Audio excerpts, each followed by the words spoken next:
The mysterious life and death of Rasputin, and why he was hated and feared by the Russian people. What if we told you there was a man who could heal the sick, manipulate a royal family and survive poison, bullets and a brutal beating before succumbing to his icy demise? Sounds like a thrilling spy movie, right? But this story is all too real. Hello and welcome back to another episode of Eccentric History. Today we'll debunk the mysterious life and death of Grigori Rasputin, the enigma who was both hated and feared by the Russian people. But before we dive in, hit that like button and subscribe to our channel for more amazing content. Let's begin. Early life. Born in 1869 in the small village of Pokrovskoye in Siberia, Grigori Yefimovich Rasputin was destined to leave his mark on history. From his humble beginnings, Rasputin would rise to become one of the most infamous figures in Russian history. But how did this enigmatic man become so influential and feared? Let's start by exploring his early life.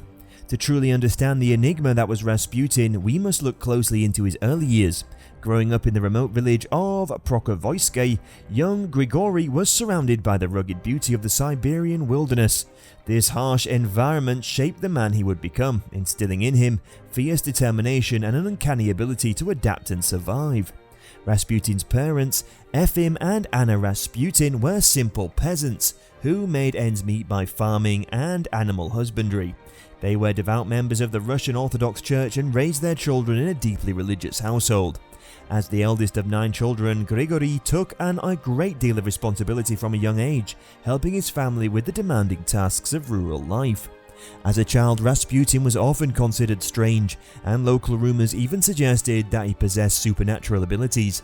He was known for his piercing eyes and a charisma that could captivate anyone who crossed his path. Despite his humble upbringing, Rasputin displayed a natural curiosity and a thirst for knowledge.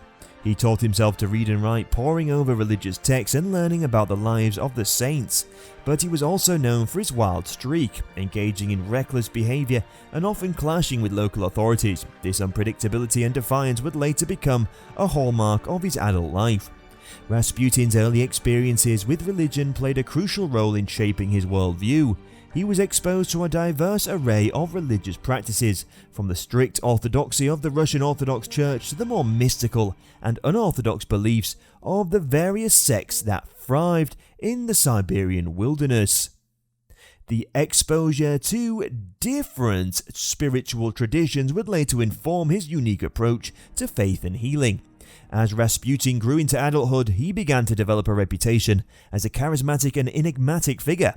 His deep spirituality and mysterious aura drew people to him, and he became known as a wise man with an uncanny ability to commune with the divine. It was this reputation that would eventually lead him to the fateful encounter with the Romanovs and set him on the path to becoming one of the most notorious figures in Russian history. Holy Wanderer. At the age of 28, Rasputin underwent a religious conversion after visiting a monastery. From that point on, he became a wandering holy man, or strannik. Traveling across Russia, Rasputin gained a reputation as a mystical and spiritual healer. His unorthodox practices such as self-flagellation and ecstatic rituals attracted both followers and controversy. Now let's pause for a moment and consider the political climate of Russia during this time. The Romanov dynasty had ruled for centuries, and the country was in turmoil. With growing discontent among the population, this instability created an environment where a mysterious figure like Rasputin could gain power and influence. Before we continue, what are your thoughts on this enigmatic figure? Was he a misunderstood holy man or a devious opportunist? Let us know in the comments below. Now back to our journey through history. The Romanov Connection. In 1905, Rasputin arrived in St. Petersburg and quickly gained the attention of the Russian elite. It wasn't long before he was introduced to Tsar Nicholas II and Tsarina Alexandra, rulers of the Russian Empire. The royal couple had a son, Alexei, who suffered from hemophilia, a life-threatening blood disorder. Desperate to find a cure, Alexandra turned to Rasputin for help. Miraculously, Rasputin seemed to have a positive effect on the young prince. His condition improved, and Alexandra became convinced that Rasputin possessed divine powers. As a result, Rasputin gained considerable influence over the royal family, particularly the Tsarina. Rasputin's influence and controversy. Rasputin's influence on the Romanovs was met with suspicion and resentment by the Russian people. His unconventional methods and scandalous lifestyle further fueled rumours that he was a sinister figure with a hold on the royal family. As Rasputin's influence on the Romanovs grew, so too did the rumours and controversies surrounding him. People whispered about his alleged affairs with high-ranking women, including some who were close to the royal family. These rumours were fueled by Rasputin's unconventional approach to religion, which included the belief that sinning and then repenting brought one closer to God. This unorthodox philosophy only served to make him more of a target for his detractors.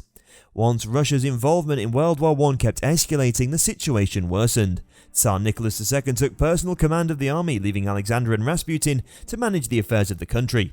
This decision was disastrous as the duo's lack of experience and Rasputin's growing unpopularity led to further unrest and resentment among the Russian people. Many government officials and members of the aristocracy were alarmed by Rasputin's growing influence and the potential damage he could cause to Russia's already fragile political structure. They believed that his presence at the royal court was a sign of the Tsarina's incompetence and a threat to the stability of the country.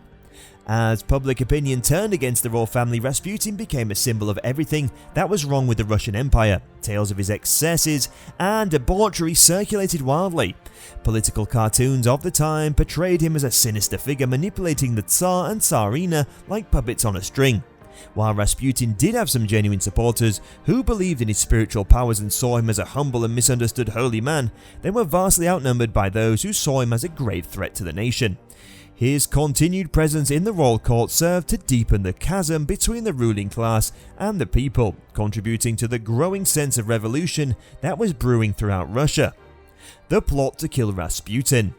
It was in this tense and tumultuous climate that the plot to assassinate Rasputin was born. As Rasputin's presence and influence continued to wreak havoc on the Russian Empire, a group of desperate nobles realized that something drastic had to be done.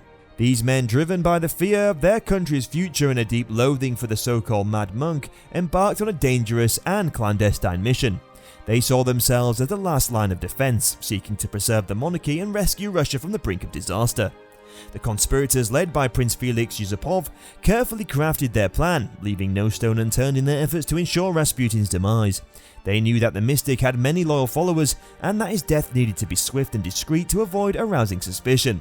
They also recognized that Rasputin had a reputation for resilience and that their plot would need to account for the possibility that they might not die as easily as they hoped. As they plotted, the conspirators gathered intelligence on Rasputin's habits and movements. Looking for the perfect opportunity to strike, they knew that he had a weakness for wine and women, and that he often attended social events where he could indulge in both. It was this knowledge that ultimately led them to hatch their plan to lure Rasputin to the Yusupov palace under the pretext of meeting Yusupov's wife. In preparation for the assassination, the conspirators sought out the deadliest poisons and the most reliable weapons. They even went so far as to consult with medical experts to ensure that the poison they planned to use would be as effective as possible. The men were determined to leave nothing to chance, for they knew that the stakes were incredibly high. But as history would show, even the most meticulous planning could unravel in the face of the unexpected. The night of the assassination would be a harrowing and chaotic affair, with the conspirators forced to adapt their plan on the fly as Rasputin proved to be far more difficult to kill than they could ever imagine.